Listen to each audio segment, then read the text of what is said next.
यारों मैं इस जमाने का वो संग तराश हूं, पत्थर को बोलने का हुनर दे के जाऊंगा।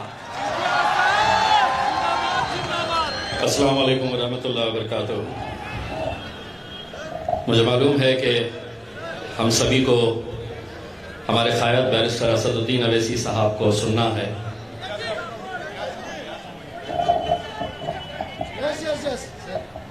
उठाओ इसको, और लोग को बुलाओ, वहाँ से माइक नीचे से निकालना पड़ेगा, मगर पूरा माइक निकालना पड़ेगा। निकालो नहीं, ऐसे पकड़ के लेके चलना भाई। अरे बस यहाँ से निकालना भाई। क्यों निकाल वहाँ लेके जाने का, यहाँ सेंटर उठाओ चलो रुक जा। बस यही रखो, बस यही रखो। नहीं सेंटर उधर अवैसी साहब।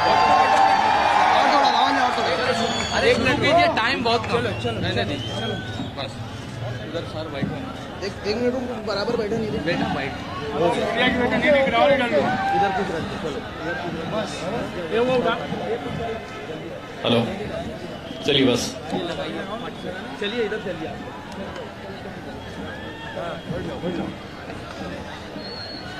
दरअसल मीडिया वालों को हमें कैमरे में कैद करना है, हम क्या बोलकर जाएंगे। मैं यहां पर सिर्फ 5 मिनट आपसे मुखातिब होना चाहता हूं, क्योंकि हम ज्यादा से ज्यादा वक्त असद साहब को देना चाहते हैं। 2 दिन पहले मैं इसी ग्राउंड के ऊपर आया था ये जायजा लेने के लिए कि असदुद्दीन अवैसी साहब की सभा भिवंडी में होने वाली है, तो ग्राउंड कैसा है, उसकी तैयारी कैसी है, उसका जायजा लेने के लिए मैं यहां पर पहुंचा। तो इसी ग्राउंड के ऊपर कुछ पुलिस ऑफिसर्स यहां पर आए, उनके साथ मशवरा हुआ, उन्होंने कुछ सुझाव दिए, हमने कुछ सुझाव दिए।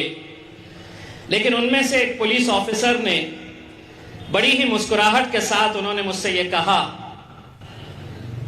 कि साहब, भिवंडी का माहौल बहुत शांत है, भिवंडी का माहौल बहुत शांत है। उनका इशारा ये था कि हम आ रहे हैं तो कहीं कुछ गड़बड़ करके ना जाए। मैं आज महाराष्ट्र के तमाम पुलिस अधिकारियों को और महाराष्ट्र की सरकार को भिवंडी की आवाम की तरफ से पैगाम देना चाहता हूं। हमें सियासत से मोहब्बत नहीं है, इस देश से मोहब्बत करते हैं हम लोग, इस राज्य से मोहब्बत करते हैं, शहर से मोहब्बत करते हैं, जिस सरजमीन पे हम अपना मेहनत करके रोजी रोटी कमाते हैं, उससे मोहब्बत करते हैं। तो अगर किसी के जहन में ये बात है कि मजलिस आएगी तो कहीं माहौल गड़बड़ा जाएगा, हम तो कितने आज फितने सह रहे हैं, हम कैसे कैसे हालात से गुजर रहे हैं, इसके बावजूद भी हम सब्र का घूंट पी रहे हैं, क्योंकि हमें यकीन सरकारों के ऊपर नहीं है, हमारा यकीन हमारे अल्लाह के ऊपर है। और दूसरी बात यह है कि हमारी खामोशी को हमारी कमजोरी ना समझो। ये तमाम सियासी पार्टियों के लिए एक पैगाम है, हमारी खामोशी को कमजोरी ना समझो। सर झुका के अगर हम चलते हैं तो सिर्फ खौफ खुदा से। आज इस मुल्क के अंदर जो हालात है उसे देखते हुए आप खुद समझ रहे होंगे कैसे कैसे मुद्दों को हर महीने, हर 15 दिन के बाद निकाला जाता है, सिर्फ अहम मुद्दों से भटकाने के लिए। और ये जो आए हैं ना पूरी की पूरी फौज लेकर,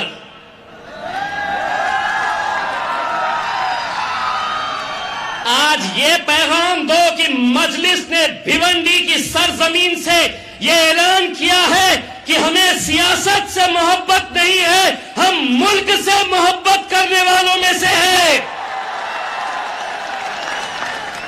लेकिन नहीं, क्या बोलते, कुछ मिलता क्या? 3 दिन तक अपनी दुकान चलती क्या? लगे रहेंगे। एक बात समझ लो, ये वो आवाम है जिनके साथ हमने एक दिल का रिश्ता बनाए हैं। अब हम भी इतने होशियार हो चुके हैं कि हम बोलकर निकल जाएंगे और तुमको समझ में भी नहीं आएगा कि हमने क्या बोले।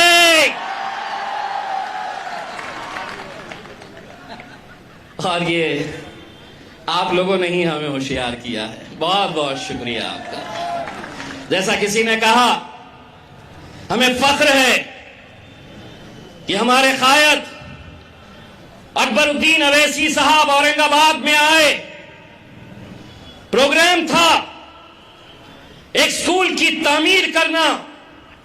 वो स्कूल जो हैदराबाद में 11 ऐसी इमारतें तैयार करके वहां पर मुफ्त सीबीएसई की तालीम दी जाती है अकबरुद्दीन अवैसी साहब की तरफ से।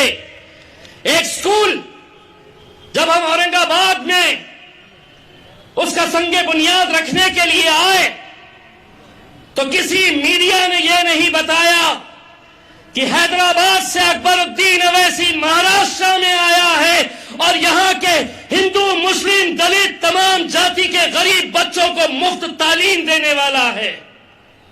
किसी ने नहीं दिखाया। दिखाया तो क्या दिखाया कि यहां क्यों गए, इसके सामने इस मजार पे क्यों गए। आज मैं उन तमाम सियासी पार्टियों को जो अवैसी भाइयों से मोहब्बत करते हैं, औरंगाबाद में अगर अकबरुद्दीन अवैसी साहब आकर एक स्कूल बना सकते हैं, शिवसेना वाले स्वीकार करो, ये ऐलान करो कि अकबरुद्दीन अवैसी अगर एक मुफ्त का स्कूल बनाएगा तो शिवसेना 4 बनाएगी। राष्ट्रवादी वाले जो सिर्फ मजलिस को खत्म करने का ठेका उठाए हैं, मजलिस को कमजोर करने के लिए दिन और रात मेहनत करते हैं, ये ऐलान करो कि अगर अकबरुद्दीन अवैसी औरंगाबाद में एक स्कूल बना सकता है तो राष्ट्रवादी कांग्रेस भी 2 स्कूल बना सकती है। और जिनके कानों में बहुत भोंगे सुनाई देते हैं, एक आध तो तुम भी शुरू कर दो, काम की बात भी करो। बेफजूल की बातों के लिए तो बहुत वक्त रहता है, लेकिन चलो कबूल करो ये चैलेंज। आज इस सरजमीन से इंशाअल्लाह हम औरंगाबाद में अगर एक मुफ्त स्कूल बना रहे हैं तो आज मैं असदुद्दीन अवैसी साहब हमारे कायद की मौजूदगी में हम ये ऐलान करते हैं कि इंशाअल्लाह अगर आप मजलिस का साथ देंगे तो एक स्कूल भिवंडी के अंदर भी अकबरुद्दीन अवैसी साहब बनाएंगे। कब तक वही जाति, वही धर्म, वही मजहब, वही हिंदू मुस्लिम, वही मंदिर मस्जिद, इन मुद्दों के अंदर हमको भटकाते रहेंगे। ये मुल्क की तहजीब है और मजलिस भी आज ये दोबारा उन तमाम सियासी पार्टियों को कहना चाहती है कि हमारे मुल्क की खूबसूरती जो है वो अनेकता में एकता है। तमाम तुम कोशिशें कर लो, जो साजिशें करना है कर लो, जो षड्यंत्र रचना है रच लो, लेकिन ये मुल्क अगर किसी का है तो जितना हमारे हिंदू भाइयों का है उतना ही दलित भाइयों का है और उतना ही हम तमाम मुसलमानों का ये मुल्क है। लेकिन नहीं, आज इस मुल्क के अंदर जो हालात है उसे देखते हुए कहीं ना कहीं हम सबको ये जिम्मेदारी के साथ आगे बढ़ने की जरूरत है। मुझे मालूम है कि आज ये वक्त कम मिला है, मैं आप लोगों को इतना यकीन दिला के जाता हूं कि दोबारा आएंगे और इंशाअल्लाह अगली महफिल के अंदर ये दुआ करेंगे कि हमारे साथ खालिद गुड्डू साहब भी यहाँ पर मौजूद रहे, तब जाकर दिल खोल कर करेंगे। मैं अपना वक्त बैरिस्टर असदुद्दीन अवैसी साहब को देता हूँ। बहुत बहुत शुक्रिया। वाखिर दवाना अमुल कामले साहब और शेरू से मैं दरख्वास्त करता हूँ कि सर के खिदमत में जो तोहफा गुल पेश करना है, हमारे फैयाज साहब हैं, मोइन साहब, वारिस पठान साहब, आपकी मोहब्बतें और इनायतें फौरन जी जी जल्दी कीजिए, जल्दी। सज्जू भाई, हसीब जामई, ये तमाम लोग, वक्त बहुत कम है, तालियों से इस्तकबाल कीजिए। आपकी तालियां, आपके मोबाइल का टॉर्च ये बताना चाहिए कि आप लोग जो है इनका इस्तकबाल कर रहे हैं। इस्तकबाल कीजिए और सामने से हटिए, सज्जू भाई सामने से हटिए, मीडिया वाले जो है फोटो कैप्चर कर रहे हैं, सामने से हटिए।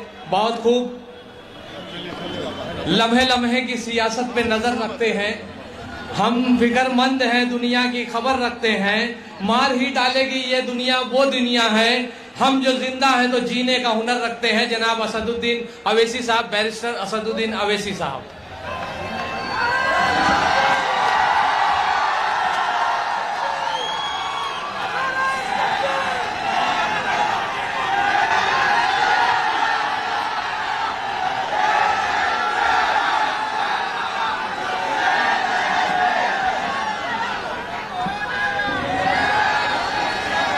औज़ुबिल्लाहि मिनश्शैतानिर्रजीम, बिस्मिल्लाहिर्रहमानिर्रहीम, अस्सलामु अलैकुम व रहमतुल्लाहि व बरकातुहू।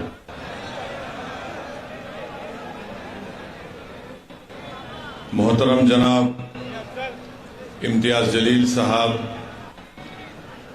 रुकने पार्लिमान औरंगाबाद मजलिस इत्तेहादुल मुस्लिमीन, वो सदर महाराष्ट्र मजलिस इत्तेहादुल मुस्लिमीन, मोअज़्ज़िज़ हाज़रीन इकराम, मेरी इज़्ज़तदार माँ और बहनों, मेरे गयूर नौजवान साथियों, शहनशीन पर तशरीफ फरमा मोहतरम जनाब फैयाज साहब, सदर मुंबई मजलिस इत्तेहादुल मुस्लिमीन, साबिक़ा रुकन असम्बली व कौमी तर्जुमान मजलिस इत्तेहादुल मुस्लिमीन जनाब वारिस पठान साहब, जनरल सेक्रेटरी महाराष्ट्र मजलिस इत्तेहादुल मुस्लिमीन मोहतरम सैयद मोइन साहब, मुमरा के मजलिस इत्तेहादुल मुस्लिमीन के सदर शादाब पठान साहब, भिवंडी के वर्किंग प्रेसिडेंट मजलिस इत्तेहादुल मुस्लिमीन शादाब उस्मानी साहब, अमुल कामले साहब, जैद शेख साहब, रबीश मोमिन साहब, अफसर मोमिन साहब, अब्दुल हसीब जामई साहब, मोहम्मद अहमद सज्जू साहब, फैज खान साहब, नूरुल ऐन साहब, शहीनशाह शेख साहब, एडवोकेट साकिब अंसारी साहब, और मैं अपनी आज की इस तकरीर को अल्लाह के फजल व करम से मैं जो कुछ बयान करूंगा, मैं इसको मेरे भाई और भिवंडी के जो सौदर हैं खालिद गुड्डू साहब के नज़र पेश करता हूं, जो आज जेल की सलाखों में हुकूमत के जुल्म का शिकार हैं, और हम अपनी जानिब से महाराष्ट्र की हुकूमत से इस बात का मुतालबा करते हैं, डिमांड करते हैं कि खालिद गुड्डू साहब को जल्द से जल्द रिहा करवाया जाए।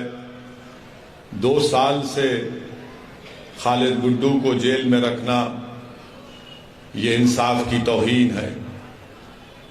हुकूमत का काम ये है कि किसी को जेल में ना रखे, बल्कि उनको जेल के बाहर लाए।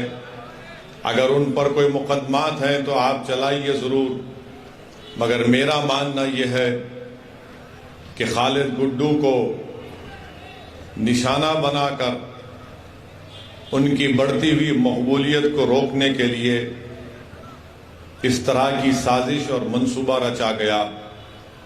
मैं खालिद गुड्डू की इस को जो जेल में रखा गया, उन पर जो मुकदमे आयद किए गए, मेरा मानना यह है कि तमाम के तमाम मुकदमात में कानूनी तौर पर कोई उसमें दम नहीं है, क्योंकि हुकूमत नहीं चाहती कि खालिद गुड्डू बाहर आए, इसीलिए उनको जेल में रखा जा रहा है।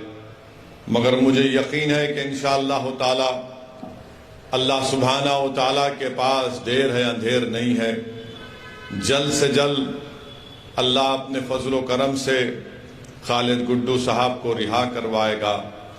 मैं महाराष्ट्र की हुकूमत से भी ये कहना चाहूँगा, यहाँ के मुख्यमंत्री से ख़ास तौर से कहना चाहूँगा कि जिस तरह से दिल्ली की हुकूमत शिवसेना के एमएलएस के ऊपर ईडी का रेड कर रही है और जिस तरीके से शिवसेना और ख़ास तौर से महाराष्ट्र के मुख्यमंत्री बड़े बेचैन नजर आ रहे हैं कि कहीं मेरे किसी प्यारे को जेल में ना डाल दिया जाए, तो मैं महाराष्ट्र के मुख्यमंत्री से कह रहा हूं कि अगर आपको अपने लोगों की फिक्र है कि कहीं मोदी की हुकूमत उनको जेल में डाल दे, तो फिर आपको ये सोचना पड़ेगा कि आपने कैसे अपनी हुकूमत में खालिद गुड्डू को जेल में डाला। याद रखिए, अगर खालिद गुड्डू जेल को जा रहा है हुकूमत के जबर और जुल्म का शिकार होकर, तो कहीं दिल्ली की हुकूमत भी अपनी ताकत का बेजा इस्तेमाल ना करे और आपके ही करीबी लोगों को जेल में डाल दे। अगर आज आप फिक्रमंद हैं, तकलीफ में हैं, तो मैं महाराष्ट्र के मुख्यमंत्री से पूछना चाह रहा हूं, खालिद गुड्डू के घर वालों पर क्या गुजर रही होगी, उनके घर में उनके भाइयों पर, उनके अफराद खानदान पर, उनके दोस्तों पर क्या गुजर रही होगी। इसीलिए हम महाराष्ट्र हुकूमत से मुतालबा करते हैं कि आप खालिद गुड्डू को रिहा करवाइए, मुकाबला करिए सियासत में, मैदान में मुकाबला करिए। लोकतंत्र है, लोकशाही है, संविधान के दायरे में रहकर मुकाबला करिए। किसी को जेल में डालकर ये बहादुरी का काम नहीं है। बहादुर वो है जो अपने मुखालिफिन को भी छोड़े और कहे कि आओ प्यारे आजमाओ किस्मत, देखते हैं मैदान में अवाम किसको पसंद करती है। अगर आज हुकूमत महाराष्ट्र की सरकार लोकशाही पर भरोसा करती है, तो मैं उम्मीद करता हूं कि वो खालिद गुड्डू को रिहा करवाएगी और शिवसेना, राष्ट्रवादी कांग्रेस और कांग्रेस ये कहेगी कि खालिद गुड्डू तुम बाहर निकल कर हमसे मुकाबला करो। हम भी यही चाहते हैं कि कोई भी जेल में ना जाए। सियासतदान हैं, राजनेता हैं, अगर वो जेल को चले जाएंगे तो याद रखो उनकी मकबूलियत में और इजाफा होता रहेगा। खालिद गुड्डू की मकबूलियत में कोई कमी नहीं आई, ना इंशाअल्लाह कमी आएगी। खालिद गुड्डू एक दिन रिहा होगा और जब खालिद गुड्डू रिहा होगा तो पहले से ज्यादा ताकतवर एक सियासी नेता बनकर रिहा होगा। और मजलिस इत्तेहादुल मुस्लिमीन हमेशा मजलूमों का साथ देती है। जुल्म करने वालों याद रखो, इख्तिदार किसी के पास रहने वाला नहीं है। आज तुम इख्तिदार के नशे में चूर होकर मजलूमों को जेल में डाल रहे हो, मगर इंसानियत की तारीख गवाह है कि जिस हुक्मरान ने अपनी ताकत के बलबे पर अगर वो ये समझ रहा है कि किसी को मैं जेल में डाल सकता हूं, खुदरत का काम यही होता है कि जो हुक्मरान जुल्म करता है, अल्लाह उसी हुक्मरान को एक दिन जेल में डालता है और मजलूम को तख्त ताज पर बिठा देता है, और वही काम होगा इंशाअल्लाह ताला। मगर मेरे अजीज दोस्तों और बुजुर्गों, खालिद गुड्डू से दुश्मनी इसलिए क्योंकि खालिद गुड्डू पावर के खिलाफ है। कौन सा पावर? एक तो राष्ट्रवादी के जुल्म के खिलाफ और दूसरा टॉरेंट पावर के खिलाफ खालिद गुड्डू ने आवाज उठाई थी, तो दोनों को यह पसंद नहीं आया कि यह कौन दीवाना खड़ा हो गया जो हमारे इख्तिदार की बुनियादों को हिला के रख दे रहा है। तो टॉरेंट पावर और राष्ट्रवादी दोनों मिलकर खालिद गुड्डू के खिलाफ झूठे मुकदमे आयद करके हजरत पुलिस को भी इस्तेमाल कर लिए और खालिद गुड्डू पर इल्जाम लगाकर उनको जेल को भिजा दिया।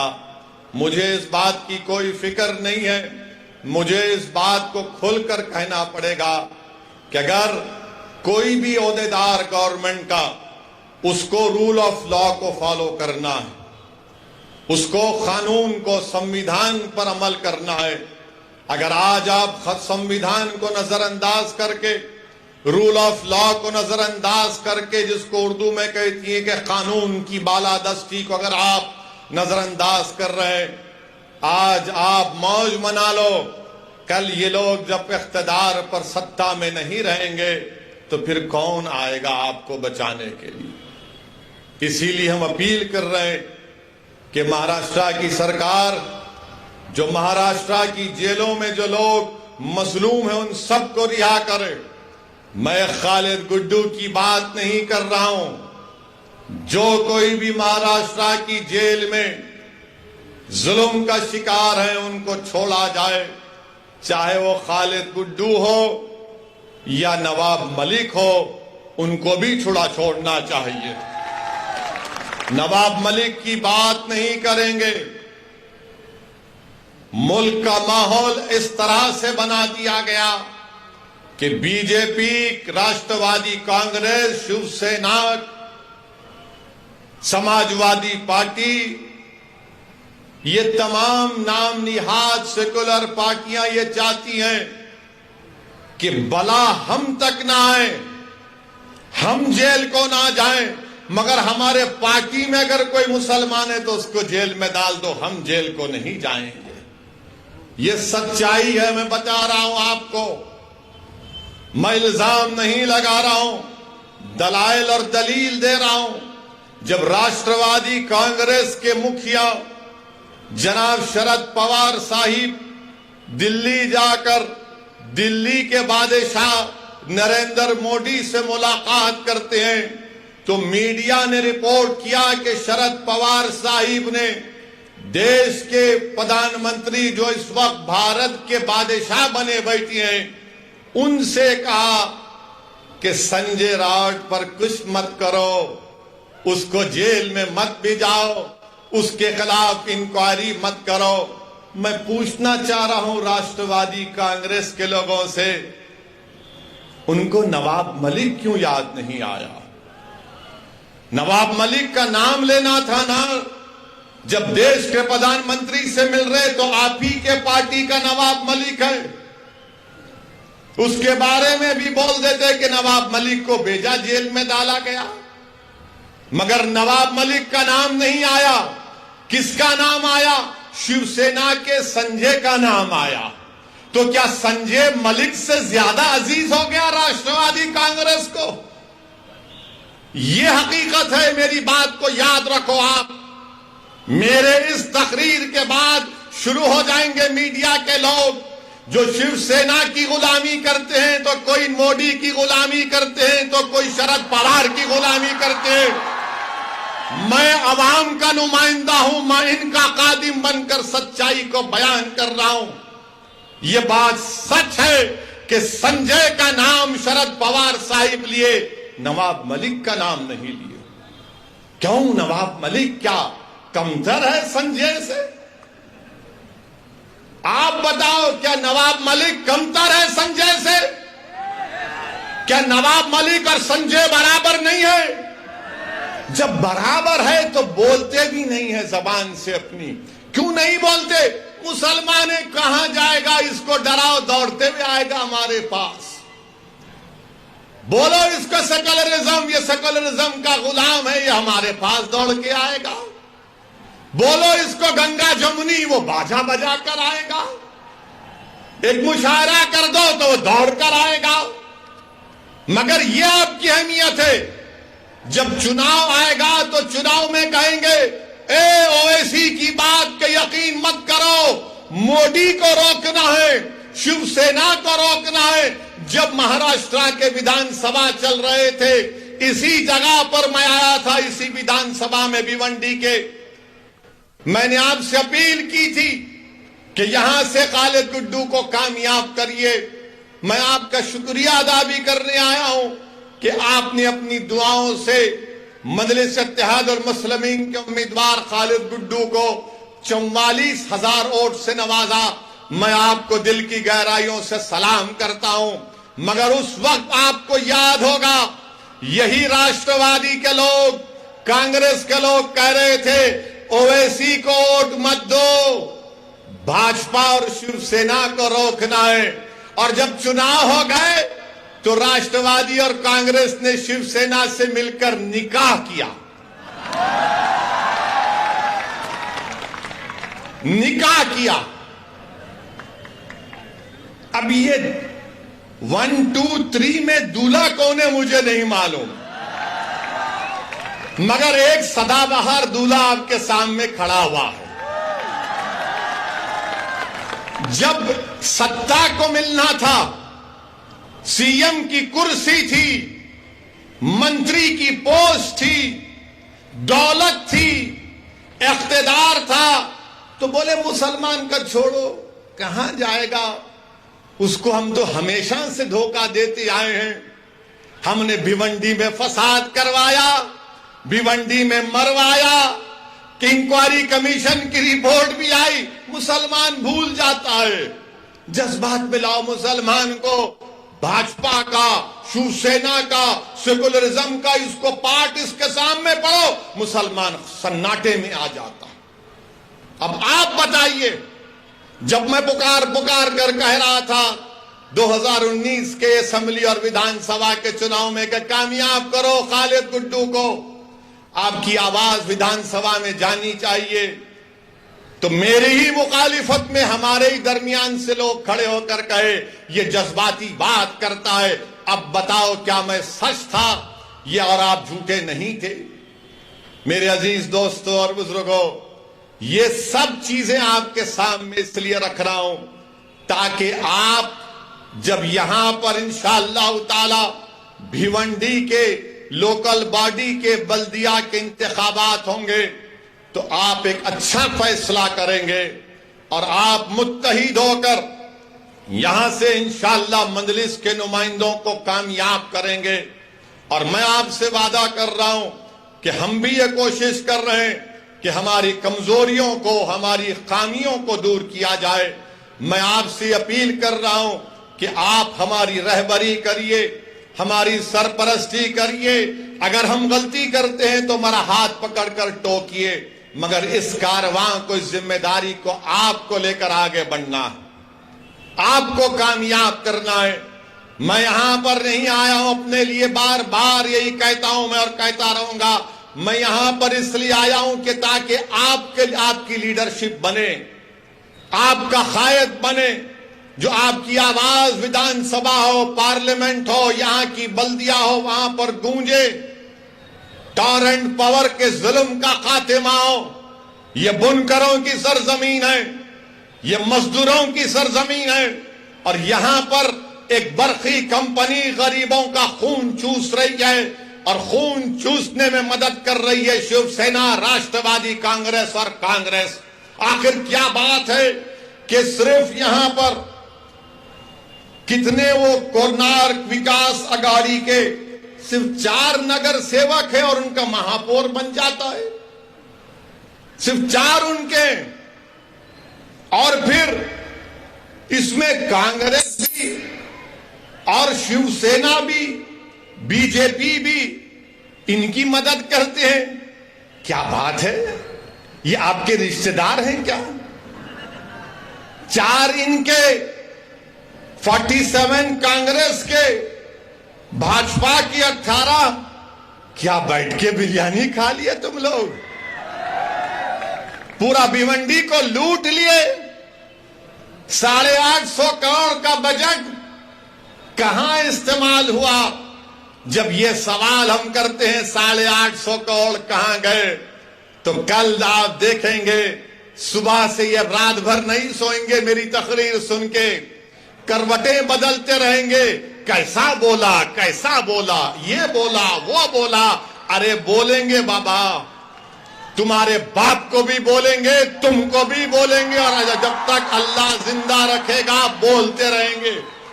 अब सुबह से शुरू हो जाएंगे, ये भड़काऊ भाषण दिया, ये ऐसा बोला, वो उस समुदाय के खिलाफ बोला। अरे बाबू, कभी तकरीर सीखना है ना संविधान के दायरे में रहकर, तो आओ मैं तुमको समझाता हूं कैसे तकरीर करना चाहिए। मगर कल से शुरू कर देंगे, 10 बजे से मीडिया को फोन आएगा, ए वो क्लिप चला ना ओवैसी की, ए उसने ऐसा बोला था, तू चलाया क्यों नहीं? ए कल रात में वारिस को बुलाकर बिठा के इसको पूछ जरा। कितनों को बिठा के पूछेंगे, कुछ भी निकलने वाला नहीं है इसमें से। जो बात सच्ची होती है वो कड़वी होती है। कड़वी उन लोगों के लिए होती है जो जुल्म करते हैं, और जो बात सच्ची होती है वो अवाम के दिलों को छू जाती है और दिलों में समा जाती है। इसीलिए मजलिस इत्तेहादुल मुस्लिमीन से मुखालिफत। 850 करोड़ का बजट, और अस्पताल जैसा भी कहा गया कि वेंटिलेटर पर है। 850 करोड़ कहां गए? कैसे अस्पताल नहीं अच्छा हुआ? किसके जेब में गए? आप अंदाजा लगाइए, 850 करोड़ का बजट अगर अस्पताल की अच्छाई के लिए, डेवलपमेंट के लिए इस्तेमाल होता तो गरीबों को इससे फायदा पहुंचता भिवंडी की। मगर इनको ये चाहते हैं कि नहीं नहीं, गारत का गड़ा है, इनका भरता नहीं है। 850 करोड़, मेरे को कितना, तेरे को कितना? अरे क्या ये खाजा का लंगर है, लूट के लेके जाएंगे तुम लोग? ऐसा लगता है कि पूरे डाकू एक हो गए। ये मेरा हिस्सा, ये तेरा हिस्सा, ये मेरा हिस्सा, और इसी हिस्सेदारी में आपको अपना हिस्सा नहीं मिलता है। इसीलिए मैं आपसे अपील कर रहा हूं कि आने वाले बल्दिया के इंतखाबात में आप मुत्तहिद होकर मजलिस इत्तेहादुल मुस्लिमीन के उम्मीदवारों को कामयाब करिए। मेरी आपसे अपील है कि आपकी आवाज भिवंडी की बल्दिया में गूंजनी चाहिए। आपके मसाइल की का हल मिलना चाहिए। और जिस तरीके से आपने अल्हम्दुलिल्लाह 44,000 वोट खालिद गुड्डू को दिए, मुझे यकीन है कि आने वाले बल्दिया के इंतखाबात में आप मुत्तहिदा तौर पर मजलिस के उम्मीदवारों को कामयाब और कामरान करेंगे। मेरे अजीज दोस्तों और बुजुर्गों, मैं आपसे अपील कर रहा था, बता रहा था कि मुल्क में जो हालात हैं वो आप सब जानते हैं, मुझसे बेहतर आप जानते हैं। आज प्रधानमंत्री, देश के वजीर आजम, दिल्ली के बादशाह अपनी हुकूमत के 8 साल के पर बड़े बड़े बातें आज किए हैं। मैं देश के प्रधानमंत्री से इतना पूछना चाहता हूं, देश के प्रधानमंत्री, आखिर ये क्या बात है कि 1 लीटर दूध और 1 डबल रोटी का लोफ पैकेट एक ही कीमत में क्यों मिल रहे हैं प्रधानमंत्री? 1 लीटर दूध और 1 डबल रोटी का पैकेट। तो बीजेपी वाले बोलेंगे क्या बोलता है ना, क्या बोल रहा है? दूध भी खरीद ले, डबल रोटी खा ले, पेट भर जाएगा। अरे आप बताइए, महंगाई, कभी इतनी महंगाई भारत में कभी नहीं हुई थी, और आज 8 साल देश के प्रधानमंत्री अपनी हुकूमत के मना रहे हैं। महंगाई, इन्फ्लेशन सबसे हाईएस्ट है। बेरोजगारी नौजवानों में जो भारत में, दुनिया में किसी मुल्क में नहीं है। मगर मोदी जी बोल रहे 8 साल में मैंने चांद पर जाकर मट्ठी आपके कदमों में डाल दी। आपको देश के प्रधानमंत्री बोल रहे हैं कि 8 साल में बहुत बड़ा काम कर दिए। फिस्कल डेफिसिट 40 साल में सबसे ज्यादा है। रिटेल इन्फ्लेशन 20 साल में सबसे ज्यादा है। और जो महिलाओं की, खवातीन का वुमेन फोर्स है, उसमें कमी आई है। 10% से कम महिलाएं काम कर रही हैं भारत में। आप बताइए इसके ऊपर क्या बोलेंगे? मेरे अजीज दोस्तों और बुजुर्गों, 8 साल का जश्न बीजेपी मना रही है, तो क्या यह बात सच नहीं है कि भारत के फॉरेन रिजर्व जो 640 बिलियन डॉलर से 595 बिलियन डॉलर्स पर आ गए? कौन जिम्मेदार है इसका? FIIs, फॉरेन इन्वेस्टमेंट इन्वेस्टर्स 22% से 19% पे आ गए इंडियन स्टॉक्स के। कौन जिम्मेदार है इसका? इखलाक को मारा गया, कौन जिम्मेदार है? पीलू खान को मारा गया, कौन जिम्मेदार है? रगबर को मारा गया, कौन जिम्मेदार है? दिल्ली का फसाद हुआ, कौन जिम्मेदार है? गाय के नाम पर पीटा गया, कौन जिम्मेदार है? दाढ़ी के नाम पर मारा गया, कौन जिम्मेदार है? सर पर टोपी पहनने पर मारा गया, हाफिज जुनैद को चलती हुई ट्रेन में मारा गया, कौन जिम्मेदार है? सेंधवा में 12 घरों को तोड़ दिया गया, कौन जिम्मेदार है? मध्य प्रदेश खरगोन में 22 घरों को तोड़ दिया गया, कौन जिम्मेदार है? राजस्थान के कैरोली में फसाद हुआ, कौन जिम्मेदार है? और 8 साल का जश्न मना रहे हैं, इस पर कोई बात नहीं करेगा। अब जब आप भाजपा के लोगों से पूछेंगे, ना मोदी जी ने तो 370 निकाल दिया, तो जब 370 निकाल कर आपने कहा था कि आतंकवाद का खात्मा कर दिया, तो कल एक टिकटॉक, एक टीवी के स्टार को गोली मार दी गई, कौन जिम्मेदार है? एक गवर्नमेंट का मुलाजिम पंडित था, कश्मीरी पंडित, उसको मार दिया गया, कौन जिम्मेदार है? तुमने एक झूठी पिक्चर तो बना दी जज्बात में और नफरत पैदा करने के लिए इस्लाम और मुसलमानों के लिए, मगर वो पंडित को मारा, कौन जिम्मेदार है? तुम्हारी सरकार है। पड़ोसी पाकिस्तान से टेररिस्ट कश्मीर में घुस कर आकर गोलियां चलाते हैं, कौन जिम्मेदार है इसका? आपकी सरकार है। नौकरियां नहीं है, कौन जिम्मेदार है इसका? कौन जवाब देगा इसका? हां, मैं मानता हूं कि इन सब की जिम्मेदारी अगर किसी पर है, इन्फ्लेशन बढ़कर है, तो मुगल बादशाह अकबर जिम्मेदार है। नौजवानों में, युवाओं में बेरोजगारी है, तो ताजमहल बनाने वाले शाहजहां की जिम्मेदारी है। पेट्रोल डीजल बढ़ गया, औरंगजेब जिम्मेदार है, मोदी जी नहीं है जिम्मेदार। ये लोग करके गए, इसीलिए पेट्रोल आज तक बढ़ रहा है। सरकार आपकी है, मैं खुद कह रहा हूं ना, औरंगजेब, अकबर, शाहजहां सब जिम्मेदार हैं, मोदी जी नहीं है जिम्मेदार। मेरे अजीज दोस्तों और बुजुर्गों, एक बात मैं भारत के मुसलमानों को भिवंडी से कहना चाहूंगा। भारत के जो सेकुलर जहन रखने वाले हमारे हिंदू भाई बहन हैं, दलित हैं, ओबीसी समाज के लोगों से कहना चाहूंगा, भारत कैसे बना? ये आज जो भारत है कैसे बना? ये आरएसएस, बीजेपी कहती है कि आक्रमण करने वाले मुसलमान आए थे, कहते हैं ना, ये आए थे, आक्रमण करने वाले आए थे भारत में।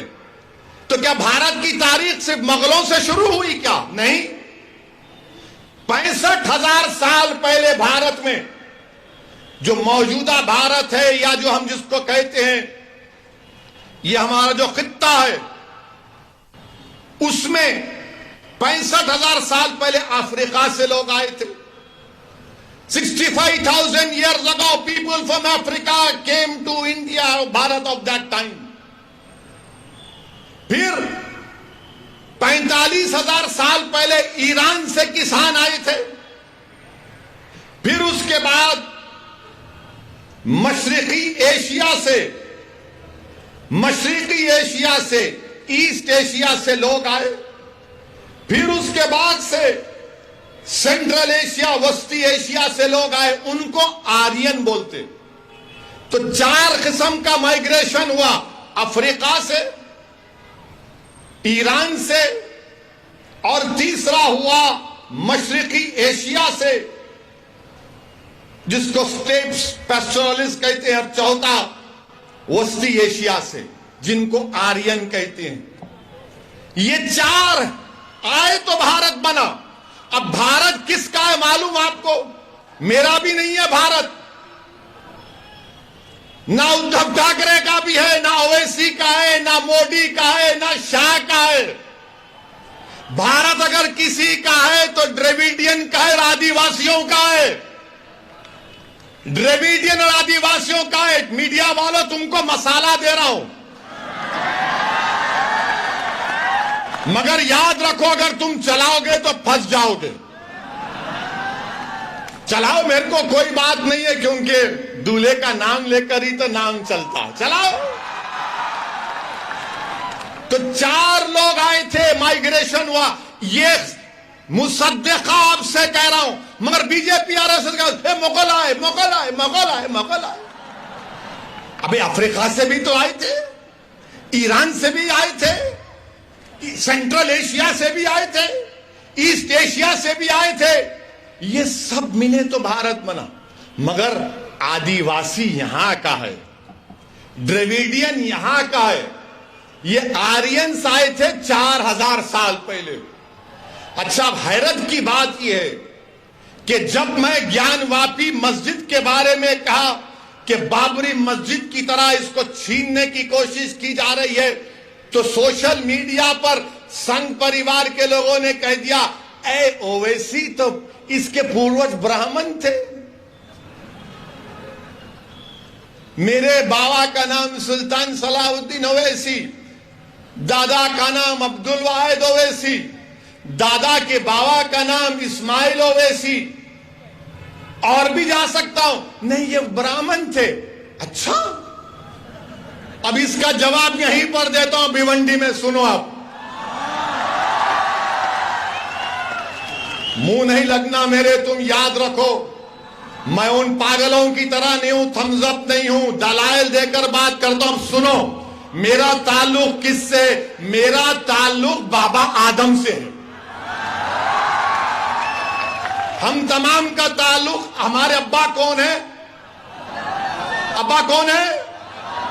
हमारे अब्बा कौन है? बाबा, हमारे अब्बा आदम है। और जब अल्लाह ने हजरत आदम को हमारी अम्मा के साथ दुनिया में भिजाया, तो अब्बा ने कहां कदम रखा मालूम? भारत में। तो ये मेरी बाप की जमीन हुई। अब बाप की जमीन से औलाद का कोई हक छीन सकता? छीन सकता? अब्बा अल्लाह भी जाया तो बोले भारत में आ गए, एक कदम यहीं रखा, अब्बा की जमीन है। अबे तू मेरे को कहां मिला रहा जाके? मेरा ताल्लुक अब्बा आदम से है प्यारे। मगर जब तुमने ब्राह्मण कहा, तो क्या यह बात सच नहीं है कि बाल गंगाधर तिलक, जो भारत की आजादी में बहुत बड़ा अदा किए, मुजाहिद आजादी है, क्या उन्होंने नहीं कहा था कि आर्यन लोग आर्कटिक से आए थे? आर्कटिक, उन्होंने कहा था यह बात। अब बताओ इस पे क्या बोलेंगे? क्या बोलेंगे तुम बताओ इसको? इसलिए कह रहा हूं कि भारत में अगर कोई इंडियन माने ओरिजिनल है, वो आदिवासी है, द्रविडियन है, बाकी के सब लोग आए। और ये प्रूव हो चुका है कि आबादी का 65% हिस्सा ये चार जो माइग्रेशन हुए, आप करा के देख लो।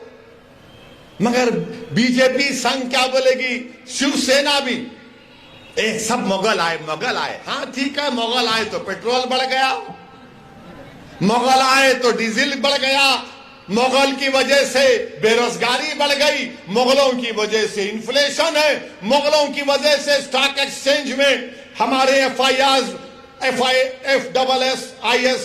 22 से 19% हो गए, मुगलों की वजह से रोटी महंगी हो गई, मुगलों की वजह से दूध महंगा हो गया। अरे सब हम ही जिम्मेदार है, तुम तो दूध के दूल्हे हो। देश का प्रधानमंत्री मुसलमान है, आप नहीं है ना। महाराष्ट्र का मुख्यमंत्री आप नहीं है, कोई और है। हर चीज को मुगलों से जोड़ दो। अरे मुसलमानों का मुगलों से कोई ताल्लुक नहीं है, हमारा ताल्लुक मुगलों से नहीं है, वो बादशाह थे। बादशाहों का ताल्लुक दीन से नहीं होता, जो खलीफा होता है उसका ताल्लुक दीन से होता है। ये बादशाह थे, इनका क्या प्रॉब्लम था? हमारा इख्तिदार बाकी रहे। वो बादशाह थे, अपने में मंदिर तोड़े। तो फिर इसका भी जवाब सुन लो। ये जो अशोका का पोता था, पुष्यमित्रा सिंघा कौन थे? अशोका के पोतरे को किसने मारा? और यही शख्स ने 40,000 बुद्धिस्ट इबादतगाहों को निस्तो नाबूद कर दिया। चलो बोलो, इस पे झूठ है क्या? बोलो, इस पे झूठ है क्या? कौन था पुष्यमित्रा सिंघा? बताओ। नहीं बोलेंगे। अब जब सुनेंगे तो खामोश हो जाएंगे। अशोका के पोते को हराने वाला कौन था? नाम बोलो। नहीं बोलेंगे। ये आपको समझना है। अब बात करे कि बोलेंगे इनू करे। अच्छा, फिर क्या जेन्स का इख्तिदार नहीं था भारत में? क्या शैवाइट्स और विष्णुवाइट्स में तसादुम नहीं हुआ? क्या तारीख तोड़ मोड़ के पेश कर रहे हो? अरे उन जाहिलों के सामने अपनी जहालत दिखाना। असदुद्दीन ओवैसी के सामने जहालत मत दिखाओ, तुमको आईना दिखा दूंगा मैं, याद रखो।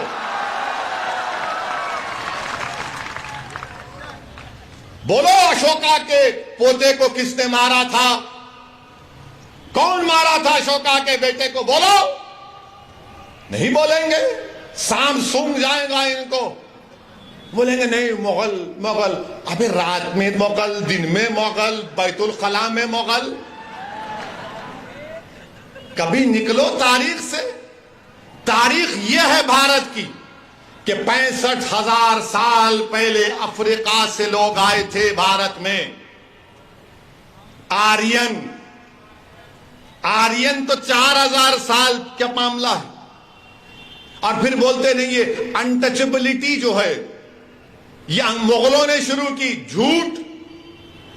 सच क्या है? सच ये है कि बाबा साहेब अम्बेडकर ने कहा कि 400 AD यानी हजरत ईसा के इस दुनिया से उठाने जाने के बाद 400 AD में ये अनटचेबिलिटी शुरू की गई। ये बाबा साहेब अम्बेडकर ने लिखा।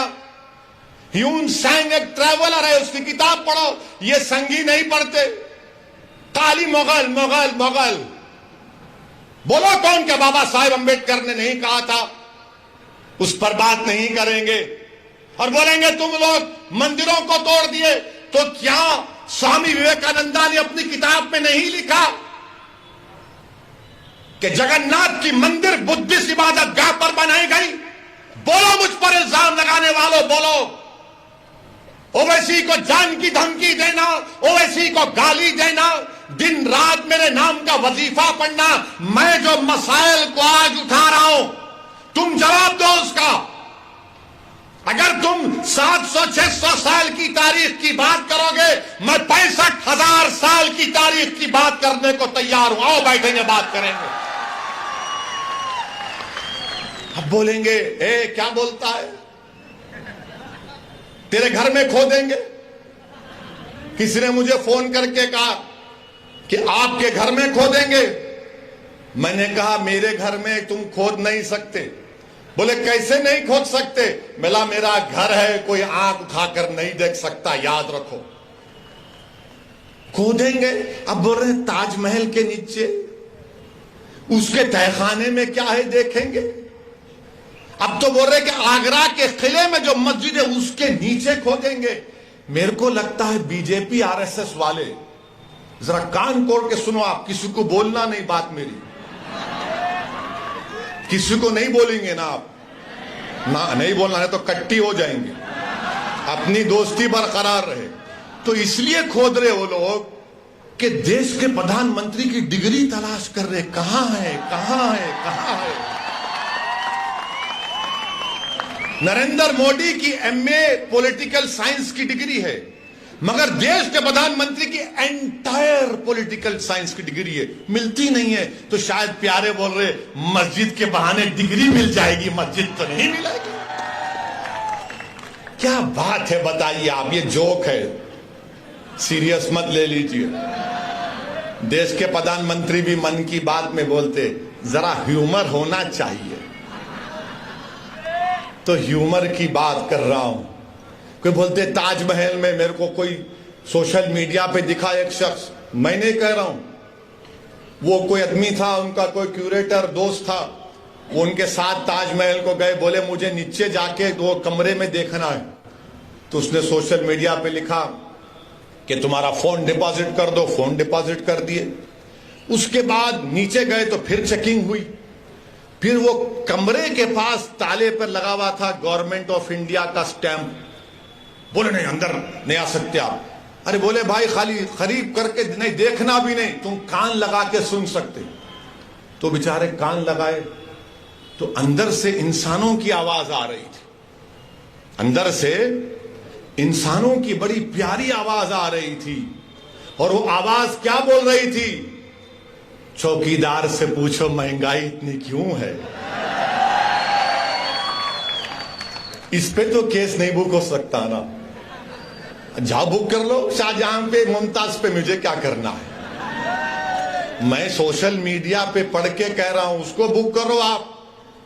मगर मेरे अजीज दोस्तों और बुजुर्गों, मुल्क की हालात आपको ये बता रहे हैं कि नफरत और बीजेपी और संघ परिवार मिलकर भारत के मुसलमानों के खिलाफ एक ऐलान जंग कर चुके हैं, ऐलान जंग कर चुके हैं।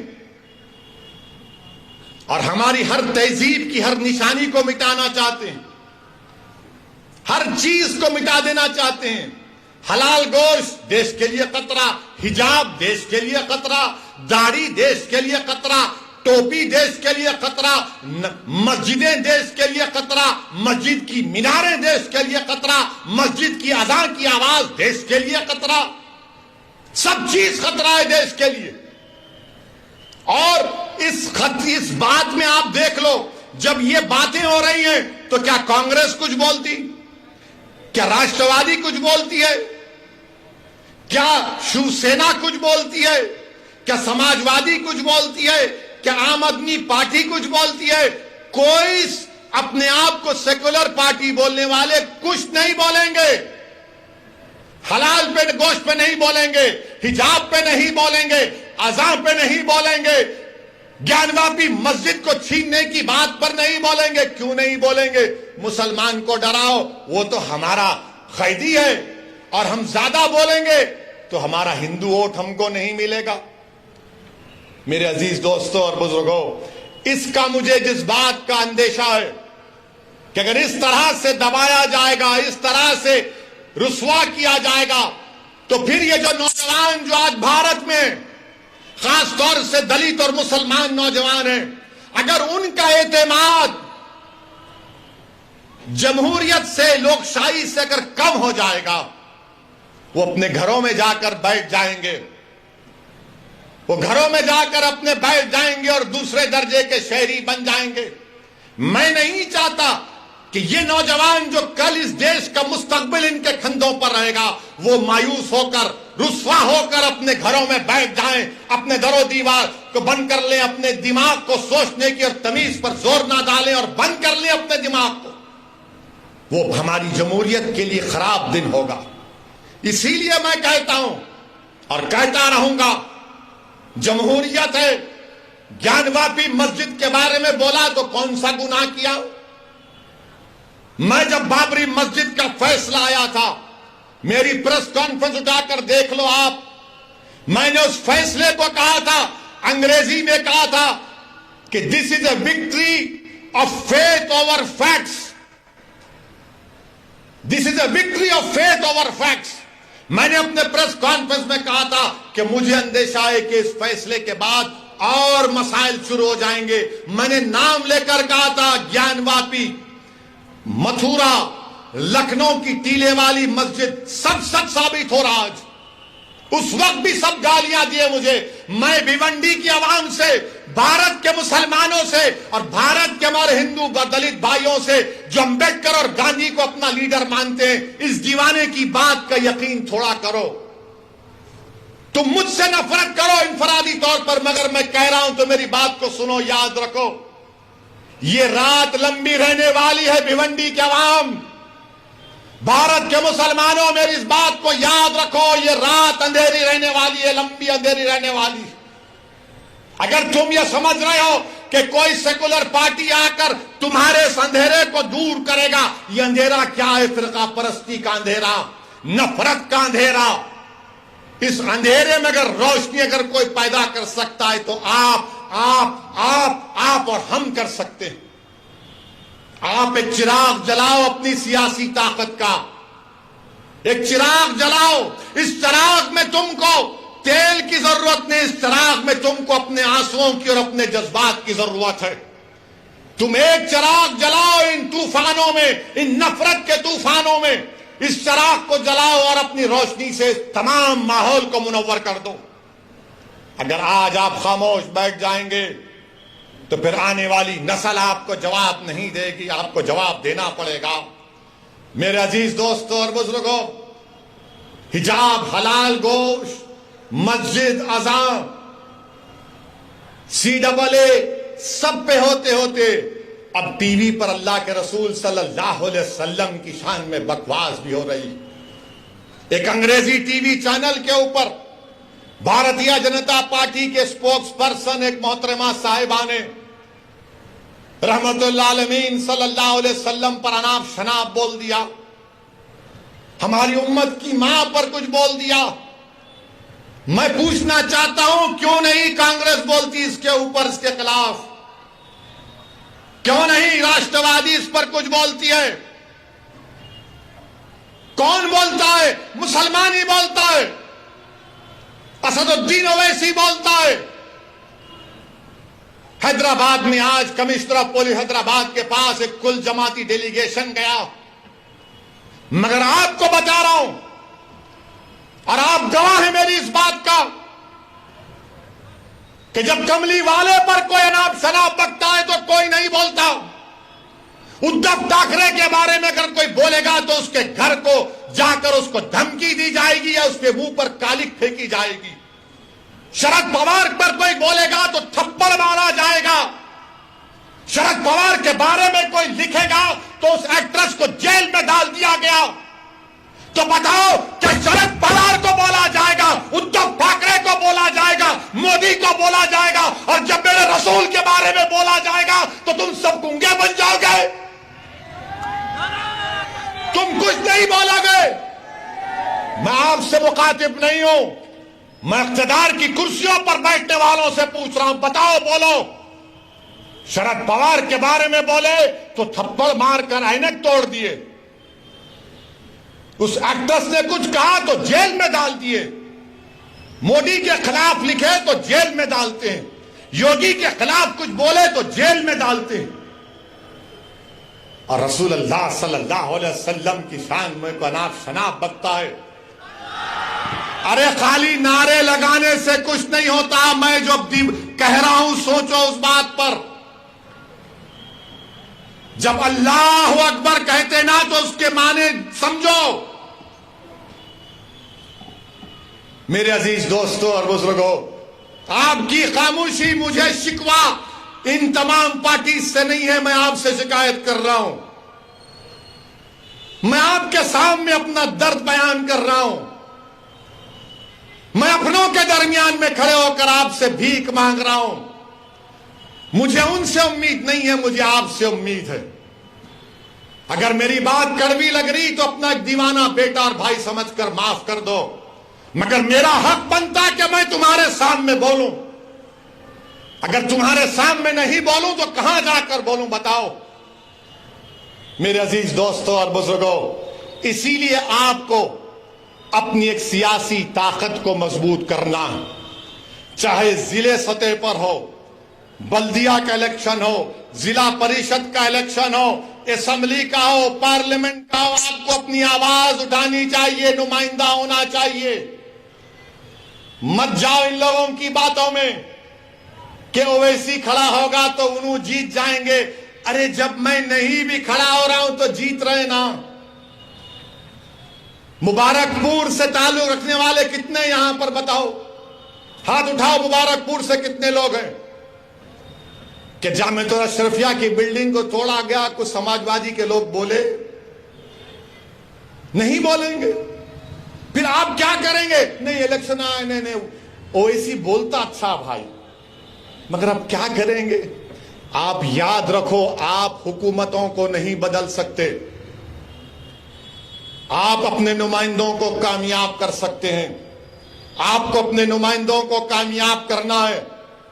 और हम भारत के प्रधानमंत्री से अपील कर रहे हैं, रिक्वेस्ट कर रहे हैं कि देश के प्रधानमंत्री आप अपने नेशनल स्पोक्स पर्सन के खिलाफ एक्शन लीजिए।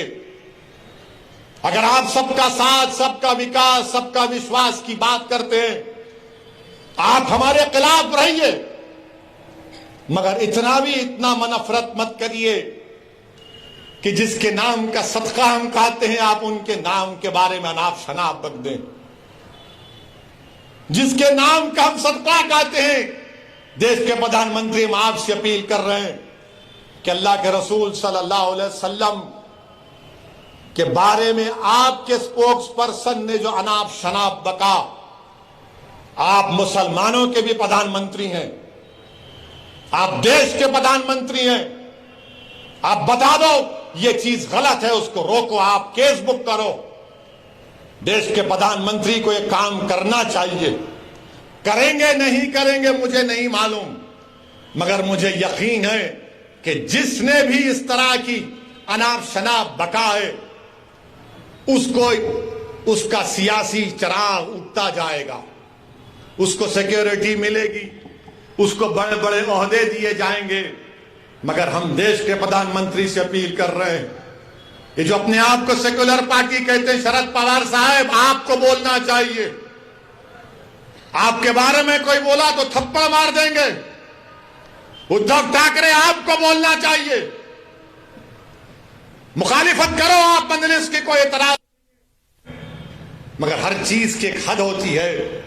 किसी को इस बात की इजाजत नहीं है कि आप किसी भी मजहब के बारे में, उनके बड़े बड़े लोगों के बारे में आप अनाप शनाप बक दें। मुझे भी इख्तलाफ है बीजेपी से, शिवसेना से रहेगा जिंदगी भर। मेरे अजीज दोस्तों और बुजुर्गों, मैं आपसे अपील कर रहा हूं कि मुत्तहिद रहिए, और बीजेपी से अपील कर रहे हैं कि ये आप नेशनलिज्म का, भारत से मोहब्बत का दर्स हमको मत दो। आप, हम वो लोग हैं जो हमारे बुजुर्ग जेल में थे, एक खत भी हमारे बुजुर्गों ने अंग्रेजों से माफी का नहीं लिखा। क्या अल्लामा फजले खैराबादी ने काला पानी की सजा में को अंग्रेजों को खत लिखा? फांसी पर चढ़ गए मोदी जी, अंग्रेजों के खिलाफ माफी नहीं मांगी, पेंशन नहीं लिया अंग्रेजों के खिलाफ, अंग्रेजों से अंग्रेज का घर नहीं लिए। हमने कहा यही हमारा भारत, हमारा घर है, लड़ेंगे, अंग्रेजों को भगाएंगे या फिर अपनी जान को कुर्बान कर देंगे। और जिस शख्स का तुम जश्न मना रहे हो, क्या उसका नाम महात्मा गांधी के कपूर इंक्वायरी कमीशन में नहीं आया, जो महात्मा गांधी के कत्ल में कॉन्स्पिरेटर है? सोचो, अगर गांधी से मोहब्बत है तो जबान पर गोडसे और गांधी के कातिलों का नाम नहीं आना चाहिए। मेरे अजीज दोस्तों और बुजुर्गों, आपका बेहद शुक्रिया कि आप तशरीफ लाए, और आपसे अपील करता हूं कि अपनी दुआओं में खालिद गुड्डू के लिए और नवाब मलिक के लिए दुआ करिए। अस्सलाम वालेकुम व रहमतुल्लाह।